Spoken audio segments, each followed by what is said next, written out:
se a gente imaginar que no dia 1º de agosto entram em vigor essas taxas aí do Trump aí, a gente... Quais são... É que eu tava lendo hoje também nos portais de notícia aí que o Alckmin está se reunindo com empresários para fazer para juntar ideias do que levar para frente, para as conversas e tudo mais.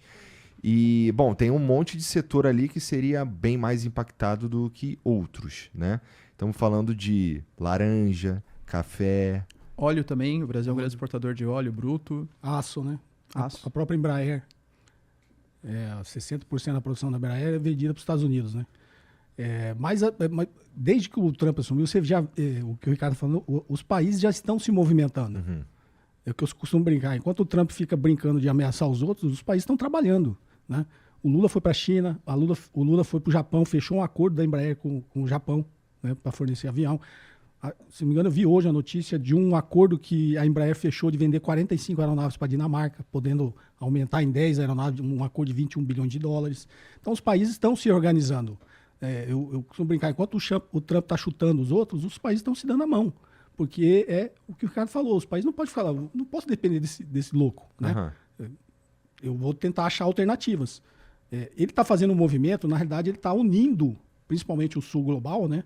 E aí até a própria União Europeia está tentando acelerar os acordos com o Mercosul, né? O Japão e Coreia do Sul e China fazendo acordo entre eles, historicamente rivais, né? Países historicamente rivais, infelizmente, né? Por coisas que aconteceram no passado, até por um sistema imperialista japonês, né? Até a Segunda Guerra Mundial. Então você vê que os países não querem mais depender dos Estados Unidos. E tá certo, qualquer um estrategicamente falando, não vou ficar dependendo desse cara, eu preciso arrumar outros mercados. Mas quando você olha na economia global como um todo, tudo que isso é o sistema capitalista, tudo que é produzido é realizado. Ou seja, tudo que é produzido é consumido por alguém, né? Então, os Estados Unidos deixar de consumir não quer dizer que esses produtos vão deixar de ser consumidos, ele vai ter que consumir de um outro país.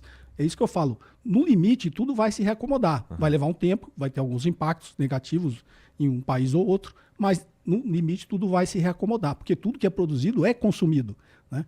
E novamente, os Estados Unidos não compra nada para ajudar ninguém, ele compra porque ele consome, ele precisa, inclusive as drogas, né? Ele fala, o fentanil, se a gente pegar no passado, que foi a guerra do ópio, né? As 2 guerras do ópio na China. É porque os caras queriam consumir ópio. Depois culpar o país que produz ópio.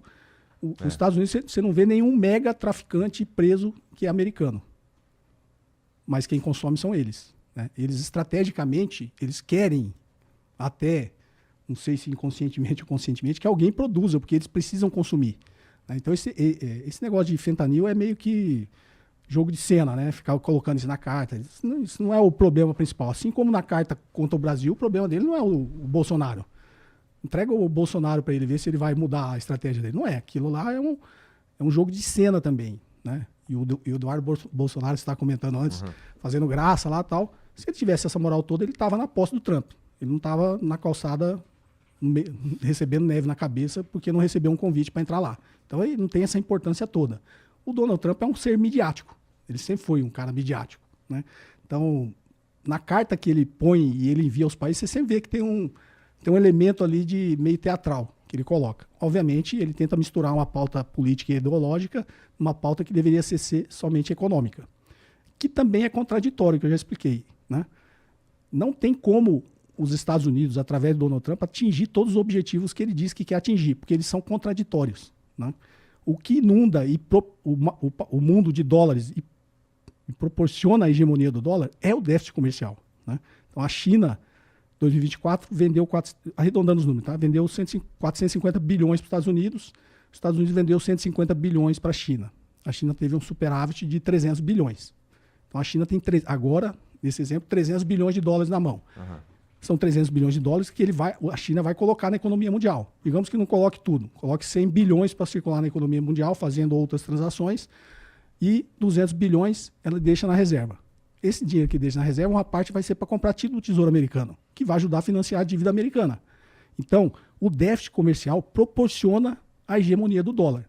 Se por um milagre, digamos, os Estados Unidos zerasse o déficit comercial com todo mundo, que é impossível, isso não vai acontecer, mas só por um exercício aqui, por um exercício nosso, se ele zerar o déficit comercial, ele não tem como colocar dólar na economia mundial.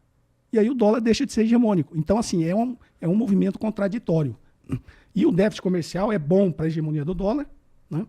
E também é um déficit comercial porque os Estados Unidos precisa desses produtos. Se a gente pegar no micro agora, digamos que esse déficit que ele tem com a China, porque as empresas americanas foram produzir na China para reduzir custo, mas mantiveram o que dá o maior retorno é a propriedade intelectual, é a parte high-tech. Uhum. Digamos, pegar o exemplo da Apple, que todo mundo gosta de pegar o exemplo da Apple, né? Então a Apple foi produzir o seu telefone em outros países, principalmente na China, porque aquilo é bom para a Apple, né? Porque se ela produzir nos Estados Unidos, digamos, por um milagre também voltasse a produzir nos Estados Unidos, o iPhone ia de $1.000 para $5.000.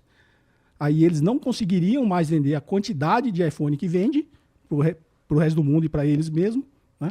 E não iam conseguir rentabilizar a propriedade intelectual que está no iPhone. Então não faz sentido economicamente e nem sob o ponto de vista das finanças corporativas, né?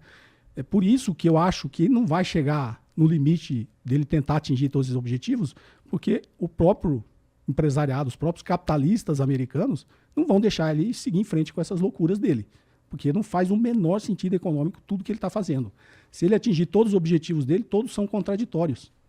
Na realidade, é mais um jogo midiático, um jogo de cena, um jogo para agradar a base eleitoral dele, porque esse negócio de quem perdeu o emprego, né, com a desindustrialização lá no meio oeste americano, o pessoal de bens e serviços que tem salário estagnado há muito tempo, é um problema americano. Quem criou esse problema foram eles quando fizeram esse movimento, né?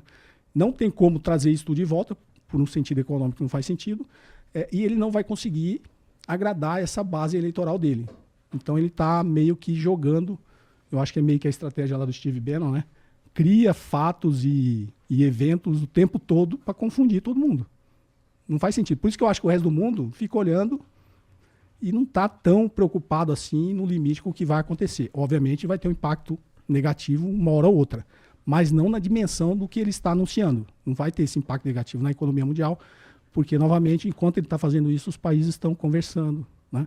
Enquanto ele chuta o traseiro na cabeça dele, enquanto ele está tentando chutar o traseiro de todo mundo está se dando a mão. Então, o mundo vai se reacomodar. Um mundo multipolar, eu acho que é irreversível, a menos que aconteça uma catástrofe de uma guerra, né? Que seria, talvez, o último lance para tentar defender a hegemonia americana, defender um mundo unipolar, onde os Estados Unidos continue sendo o poder hegemônico.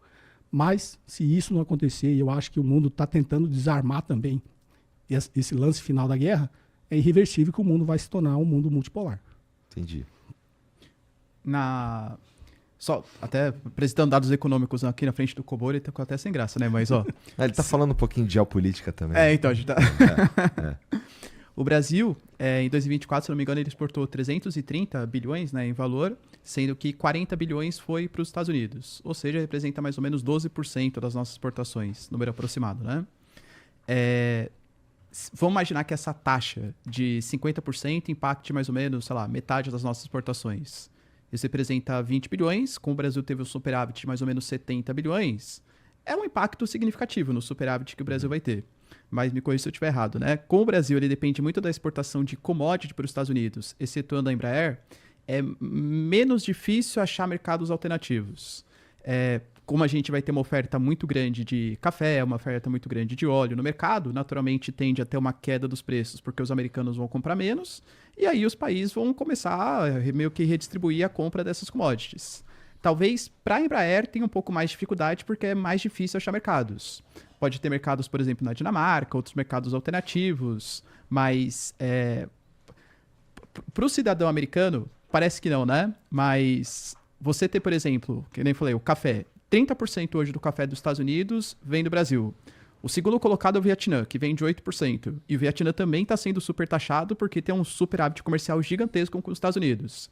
Eles vão taxar todo mundo que exporta café para os americanos? O suco de laranja também é 50%. Eles não dão conta de produzir toda a laranja que é necessária para o produto deles. Eles vão taxar todo mundo que exporta laranja para eles? Isso vai gerar uma inflação muito grande nos produtos básicos que a população consome e vai ter uma queda gigantesca de popularidade para o Trump. Então eu também concordo que ele vai dar uma de taco de novo, Trump always chicken out. Entendi. Bom, isso no fim das contas é animador, cara. Porque, assim, geralmente quando eu converso com você, só notícia ruim, né? Mas ele voltar atrás é animador, mas isso não quer dizer, no entanto, que ele voltaria atrás de maneira total, né? Ou vocês acham que ele voltaria atrás de maneira total?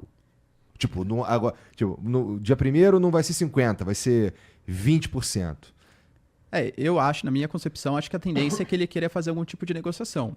Então, por exemplo, taxar em 50% possivelmente não, mas talvez colocar cotas de importação na laranja e no café, por exemplo, ou então colocar taxas menores de 20%, enfim, tentar fazer algum tipo de medida.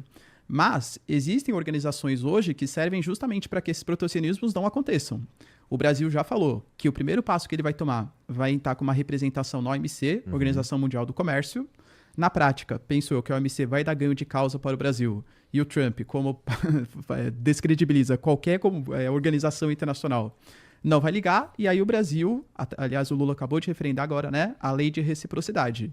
Então, se colocar a tarifa de 50% na gente, a gente vai colocar a tarifa de 50% em vocês também.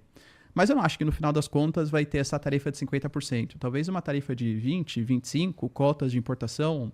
Eu acho que é o objetivo do Trump. Ele sempre faz isso, né? Joga lá em cima para tentar negociar o meio termo. Parece ser uma estratégia que ele tem usado mesmo, assim, a de chocar todo mundo primeiro e depois ele volta atrás, no fim das contas, né? Que nem quando ele tava falando que ia fazer uma Riviera lá. Se bem que essa daí eu não sei se ele voltou totalmente atrás, não. Fazer uma Riviera lá na faixa de Gaza e tudo mais. Que a primeira vez que a gente escuta tudo que ele fala é bem chocante mesmo.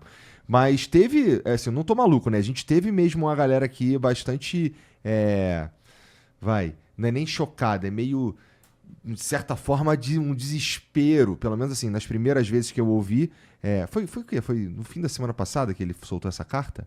Ou foi alguma coisa assim? Foi recente, né? Foi recente. Foi 2 dias antes do dia 9 de julho. Eu lembro quando ele soltou, ele arregou de novo, porque o prazo de 90 dias vence quarta, acho que foi quarta, né? Vence depois de amanhã, ele soltou uma, tentando demonstrar força, mas prorrogando para o dia 1º de agosto. Arregou de novo. Que bom, né? Esse é o tipo de arrego que a gente fica feliz. Mas a galera deu uma surtadinha também, não foi? Porque a gente... No limite, tem uma galera que sofreria se isso acontecesse. Com certeza. Assim, os setores que vão ser impactados, eles têm uma reação muito pior do que a gente que está só analisando, né, o que vai acontecer do lado de fora. Então, esses setores que a gente falou, eles realmente devem ter surtado. Mas eu acho que 2 dias depois, passado aquela emoção, né, e inclusive é muito de mercado financeiro isso, né, tentar achar... tomar a decisão no curtíssimo prazo, todo mundo deve ter chegado à mesma conclusão. Porque qual que é o problema do Trump? Se ele estivesse comprando briga isoladamente só com o Brasil, acho que a gente tinha que se preocupar, né? Mas ele está comprando briga com todo mundo. Ele não tem como levar em frente a briga com todo mundo, né? Nós somos só uma parte. Ele está brigando com a China, com o Japão, com a Coreia do Sul. Quando ele mandou do Brasil, era a 22ª carta, né? Ou seja, ele já tinha mandado 21 daquela para alguém. Então ele é um cara que está comprando briga com o mundo inteiro. Qual que é a sinalização que o Ricardo falou, que a gente sabe que não tem efeito prático nenhum, mas é uma sinalização, não é para os Estados Unidos, é para o resto do mundo. Desde o início, quando ele fez aquilo com a China, que eu falei, quando a China recorreu ao OMC, a China não sabe que os Estados Unidos vai cumprir aquilo. Mas é uma sinalização para o resto do mundo que, eu respeito as regras, eu estou fazendo o correto, eu estou recorrendo à Organização Mundial do Comércio. No limite, todo mundo sabe que o Trump não está nem aí para esses organismos multilaterais, né? Mas é uma sinalização que você dá, que eu não estou dando para você, Estados Unidos. Eu estou fazendo isso aqui, eu estou dando uma sinalização para o Ricardo. Ricardo, se você quiser negociar, eu sou um cara que cumpre as regras.